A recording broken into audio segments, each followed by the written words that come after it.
Еще одно новое общеобразовательное учреждение появилось в Ингушетии. Сегодня в эти минуты проходит торжественная церемония открытия школы номер 23 в Назране по улице Чеченская.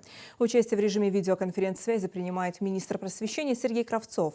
На мероприятии присутствует глава Ингушетии Махмуд Али Калиматов. За всем этим следит наш корреспондент Рина Цичоева. Ей слово.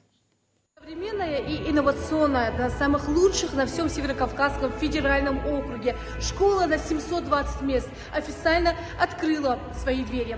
В мероприятии принял участие глава Ингушетии Махмуд Али Калиматов.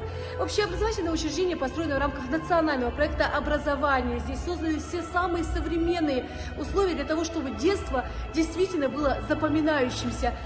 Президент Российской Федерации, он, когда встречался, он говорит: у вас еще, он владеет цифрами, он говорит, 24% еще двухсменки.